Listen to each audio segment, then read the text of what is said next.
हमारे लिए कितने इम्पोर्टेंट हैं और उन्हें आज किस तरीके से तोड़ा जा रहा है।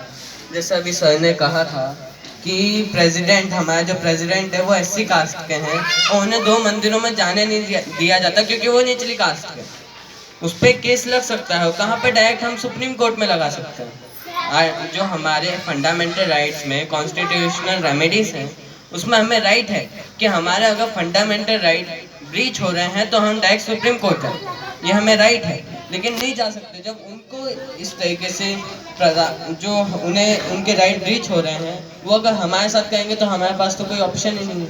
वो तो इतने पढ़े लिखे देश के प्रेसिडेंट हैं तब भी उनके साथ हो रहा है, उन्हें परेशान किया जा रहा है, उन्हें जो कास्ट सिस्टम है उसके नीचे दबाया जा रहा है। तो हमारे साथ क्या होगा अगर ये कास्ट सिस्टम होता तो? अभी डॉक्टर भीमराव अंबेडकर जी की वजह से हम जो आप इतने अच्छे ड्रेस पहन के आ रहे हैं वो उन्हीं की वजह से। अगर वो ना होते तो हमें कपड़े पहनने का अधिकार नहीं मिलता। जो आप अच्छे से पानी पी रहे हैं ना, जो मिनरल वाटर है, वो भी उन्हीं की वजह से है, नहीं तो आपको पानी पीने का भी अधिकार नहीं था। आप जो अच्छी नौकरियां कर रहे हो, आपके बड़े बड़े घर हैं, वो भी उन्हीं की वजह से, नहीं तो आपके पास घर भी नहीं होता, आप कहीं पर फुटपाथ पर सो रहे होते अगर वो नहीं होते। और उन्हें कितना परेशान करा गया, सिर्फ ब्रिटिश गवर्नमेंट की वजह से आज डॉक्टर भीमराव अंबेडकर जी अस्तित्व में है। नहीं तो वो भी SC/ST कास्ट की तरह घिसते जाते हुए, जो कास्ट सिस्टम है उसमें यही होता हमारे साथ। जो ब्रिटिश गवर्नमेंट थी, अगर मैं आपको एक स्टोरी सुनाऊं डॉक्टर भीमराव अंबेडकर जी की, तो वो स्कूल में पढ़ रहे थे और ब्राह्मण और क्षत्रिय आके उस स्कूल को तोड़ने लगे। बोले यहाँ पे एक SC/ST का लड़का नहीं पढ़ सकता क्योंकि यहाँ पे हमारे बेटे पढ़ते हैं, ऐसा उन्होंने कहा।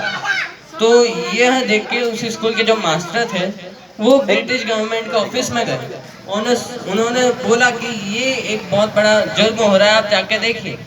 तो ब्रिटिश गवर्नमेंट के ऑफिसर उस टाइम पे उधर आए, तो उन्हें लगा, वो ब्रिटिश गवर्नमेंट के जो ऑफिसर्स थे उन्होंने ब्राह्मण और क्षत्रियों को रोका, बोला आप नहीं कर सकते, आप यहाँ पे इस स्कूल को नहीं तोड़ सकते क्योंकि ये स्कूल हमारे अंडर में। अगर ये स्कूल हमारे अंडर में नहीं होता तो आप तोड़ो, हमें कोई मतलब नहीं है, लेकिन ये स्कूल हमारे अंडर में इसलिए आप नहीं तोड़ सकते। उस टाइम डॉक्टर भीमराव अम्बेडकर जी को लगा कि हाँ, ये ब्रिटिश गवर्नमेंट मेरे लिए अच्छी है। ब्रिटिश गवर्नमेंट की वजह से वो कोलंबिया यूनिवर्सिटी से पढ़ के आया, the best scholar of the world. आज तक उस खिताब को कोई नहीं पा पाया, वो डॉक्टर भीमराव अम्बेडकर जी ने पाया। सर, जैसे कि मेरा मानना है कि ब्रिटिश गवर्नमेंट जो हमारे देश में आई थी वो हमारे लिए एक बहुत बड़ा लक था कि वो हमारे देश में आए। वो मेरे हिसाब से हमारे लिए भगवान के रूप थे। मैं तो वैसे नहीं मानता हूँ, मेरे तो मानना ही नहीं है, लेकिन उन्होंने हमारे लिए इतने अच्छे काम करे हैं। अगर वो ना होते क्या डॉक्टर भीमराव अम्बेडकर जी पढ़ पाते? उसी टाइम स्कूल तोड़ दिए जाते, वो अपने घर जाते और शायद किसी नौकरी को गए लेते। यही होता हमारे साथ और कुछ भी नहीं होता। जो ब्रिटिश गवर्नमेंट थी, आपने राउलेट एक्ट पढ़ा है?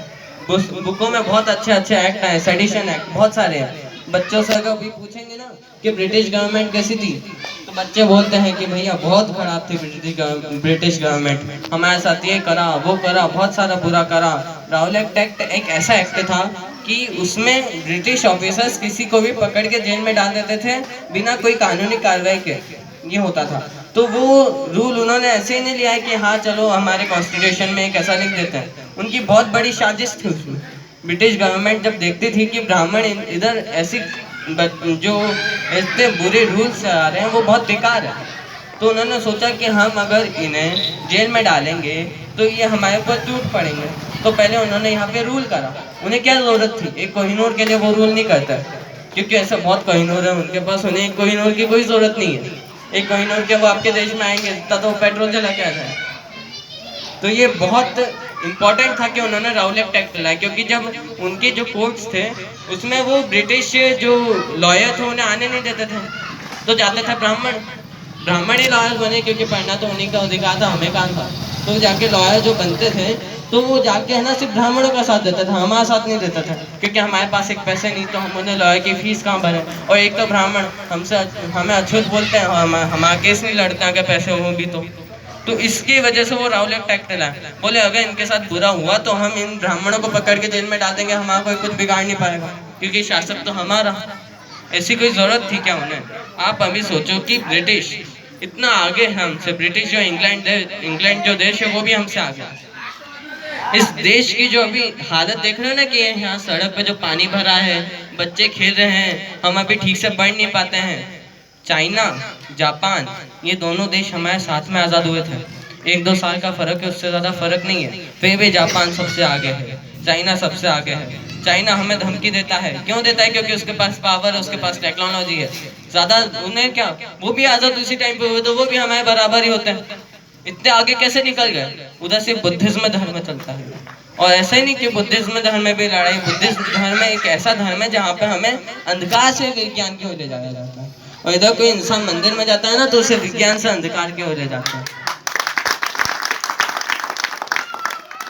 तो जैसे कि अभी मैं आपको बताऊं, आप हर चीज़ को ऐसे ही मान लेते हैं, है ना। अभी हमें अगर अभी सर ना आते और हमें इतनी नॉलेज ना होती इस चीज़ की, तो क्या हम इस चीज़ को मानते हैं? हम किसी भी चीज़ को उठा के मान लेते हैं।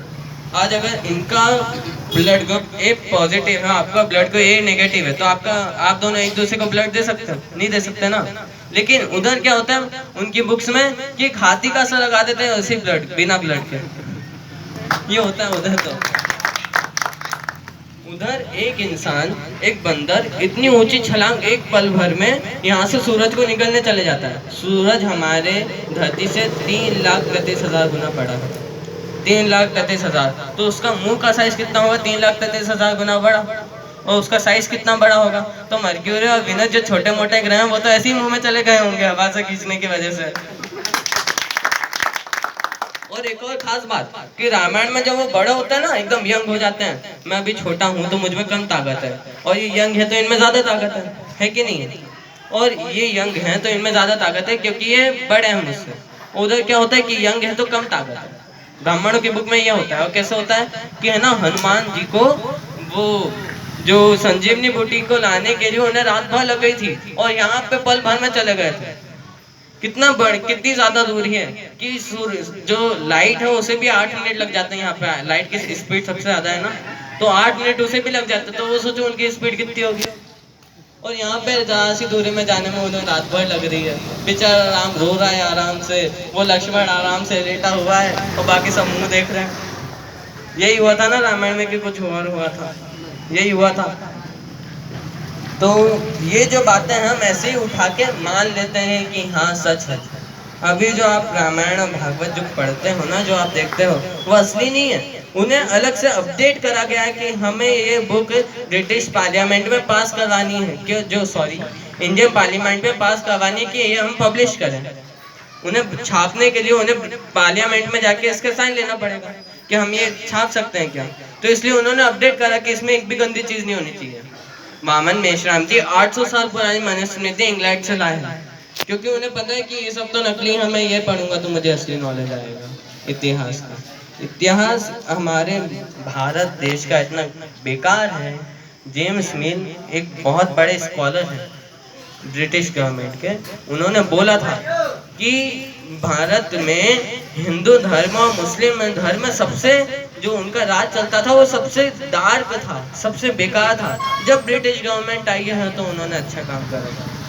ये बहुत बड़ी बात है कि उन्होंने ऐसा बोला। और हमारे देश के लोग क्या बोले वो तो पागल था, है ना।